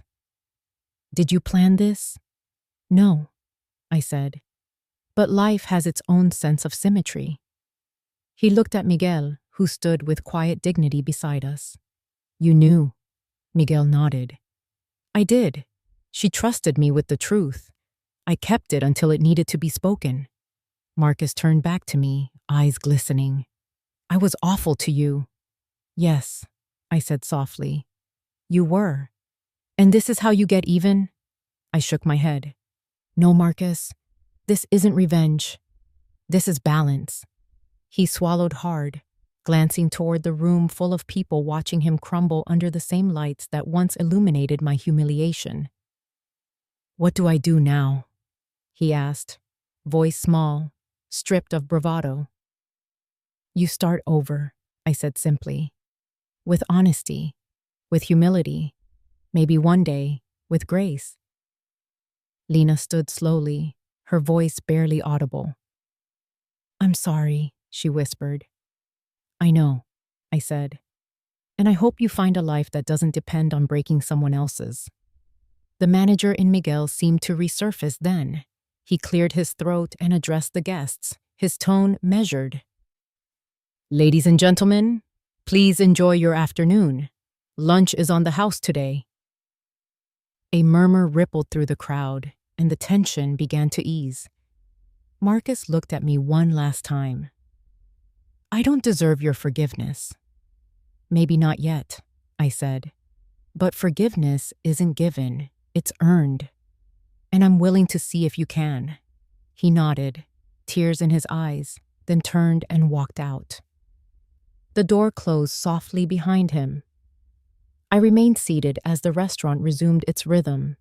Miguel approached, eyes kind. "You didn't have to come today," he said. "I did," I replied. "Sometimes the truth needs a witness." He nodded slowly. "Then I'm honored to have been one." When I stepped outside, the afternoon sun was bright, reflecting off the harbor like shattered glass. The air was crisp, full of salt and quiet absolution. I took a long breath and began walking toward the water. Each step felt lighter, the ground beneath me steady again. Behind me, the restaurant doors swung open and shut, the world continuing as it always had. But something fundamental had shifted. Not in them, not in the room, but in me.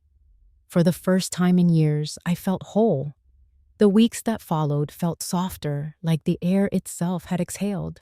The storm had passed, not with thunder, but with quiet recognition.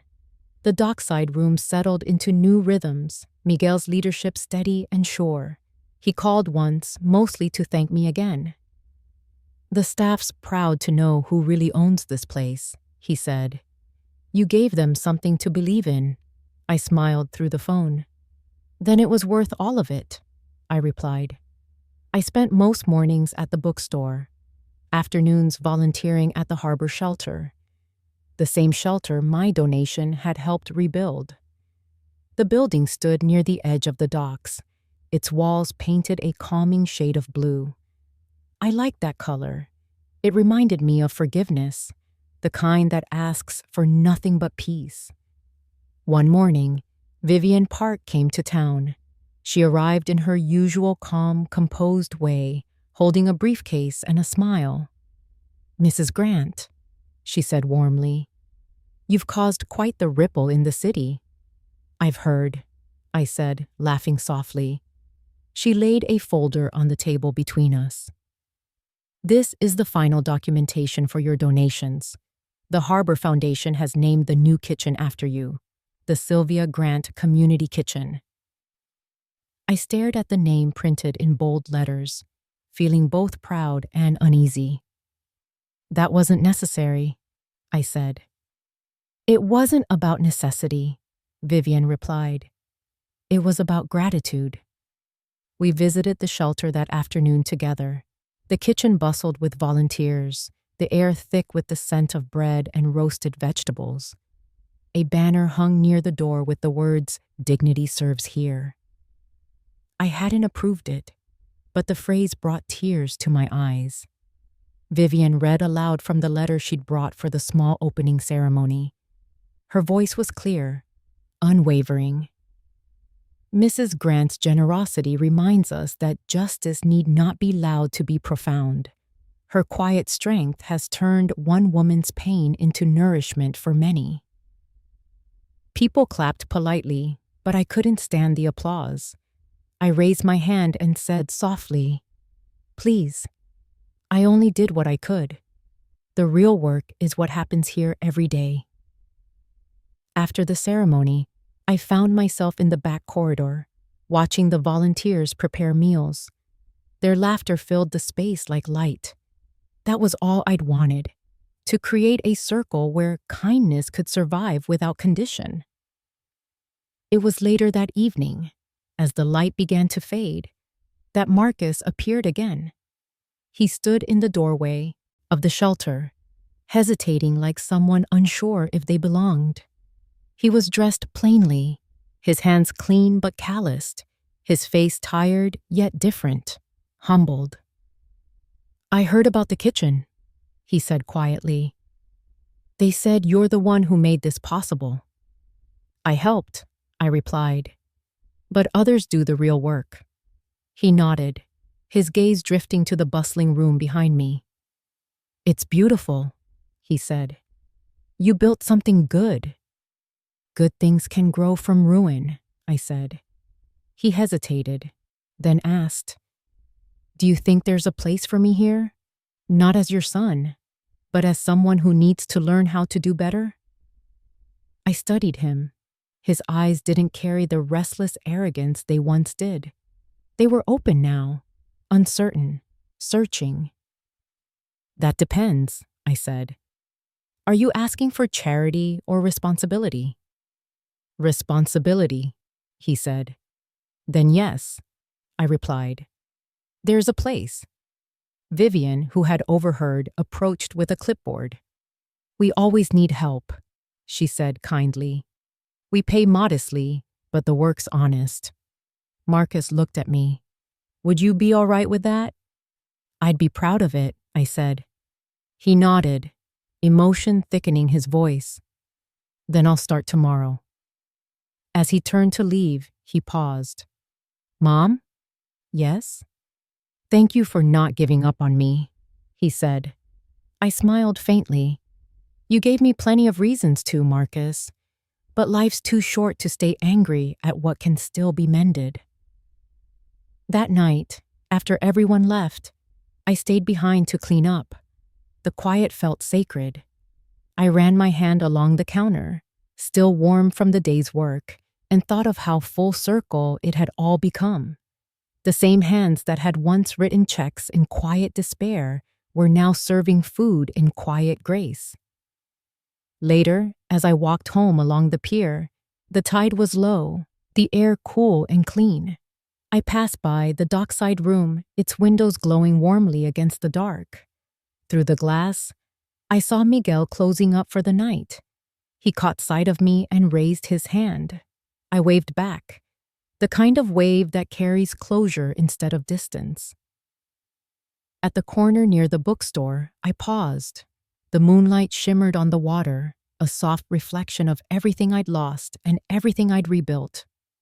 For the first time, I didn't think of the past with ache.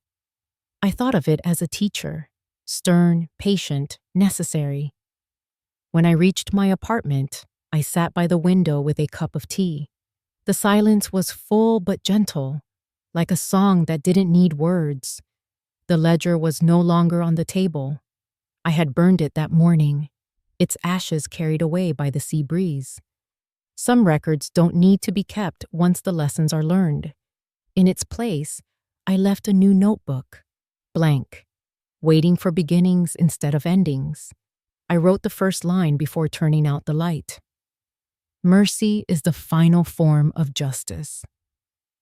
Then I set down my pen and let the night take its breath. 6 months later, the world had become gentle again. Seabrook's air was warmer now, threaded with salt and the faint sweetness of summer flowers. My days had found an easy rhythm, mornings at the bookstore, afternoons at the shelter, evenings by the water. I had learned to live quietly, to let the clock move without rushing to meet it. Sometimes I caught myself smiling for no reason at all, and I realized that peace has a sound. It's the absence of fear. That morning began like any other. I opened the shop early, the bell over the door chiming softly as sunlight spilled through the glass. Amelia arrived with 2 cups of coffee, setting one on the counter. "Special delivery," she said, smiling. "And there's someone waiting for you outside." I stepped to the door, blinking against the light. Marcus stood by the lamppost, holding a small bundle wrapped in a pale blanket. Lena was beside him, her expression cautious but calm. "Hi, Mom," Marcus said softly. "We wanted you to meet someone." He pulled back the edge of the blanket, revealing a tiny face, round cheeks, eyes still new to the world. "This is Emily," he said. "Your granddaughter." For a moment, I couldn't speak. The child's eyes opened just long enough to meet mine, then closed again, her breath small and steady. "She's beautiful," I whispered. Lena nodded, tears gathering but not falling. "She looks like Marcus when he was little." I smiled. "Then she has hope built in." We went inside the shop, the scent of paper and lavender wrapping around us. Marcus placed Emily in my arms carefully, like he was handling forgiveness itself. She was warm and impossibly light. Her tiny hand curled around my finger, and something in my chest gave way, softly, like a door unlatched. "She's 6 weeks old," Lena said quietly. "We wanted you to be the first person outside the hospital to meet her." I looked at Marcus, who stood with his hands clasped, nervous. "You've both done something good," I said. "Hold on to that." He smiled faintly. "I'm trying." After they left, I sat for a long time in the quiet, still feeling the weight of the baby in my arms, even though she was gone. Some imprints don't fade when the body leaves. They stay in the air, in the memory of touch.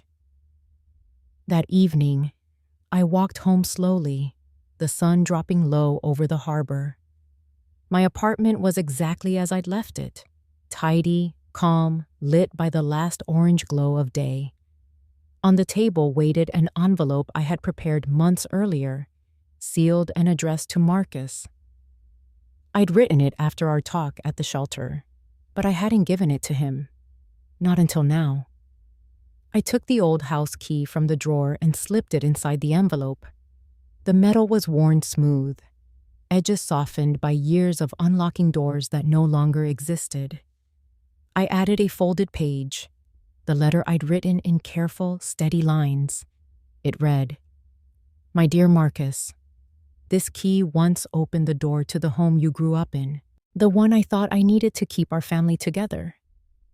I learned too late that love doesn't live in walls, but in the way we choose each other every day. I kept this key not because I was holding on, but because I was waiting to give it away, when both of us were ready to start building something new. Use it not for entry, but for memory. Let it remind you that doors can close gently and still lead somewhere kind. Be the man your daughter will be proud of. Not perfect, just good. The kind of good that listens, that works, that forgives itself without forgetting the lesson. I chose myself, Marcus, and it wasn't too late. It never is. Love always, Mom." I sealed the envelope and placed it in my bag to deliver the next day. Outside, the sea murmured like a friend who knows all your stories but never interrupts. I walked down to the pier, the evening air cool against my face. The tide was low, the horizon painted in shades of rose and silver. I sat on the bench where I often watched the sunset, the same spot where I had once promised myself I'd stop living for apologies. The wind carried the sound of gulls, the faint creak of boats rocking in the water, and the steady pulse of the ocean breathing in and out. I closed my eyes and let it wash through me. Somewhere behind my eyelids, I saw Henry's face, the kind smile, the eyes that always believed I'd find my strength. "You were right," I whispered. "It wasn't too late." When I opened my eyes again, the last of the light was slipping beneath the horizon. The world was quiet, except for the waves, their rhythm unbroken, eternal. I reached into my pocket and felt the smooth surface of another key, the spare one I'd kept for my new home. I smiled, the gesture small but complete. As the sun disappeared, I spoke the words I had written one last time. Not to anyone else, but to the sea itself. I chose myself. It was never too late. Then I let silence take the rest, the perfect kind, the kind that heals, and the sound of the waves carried the story home.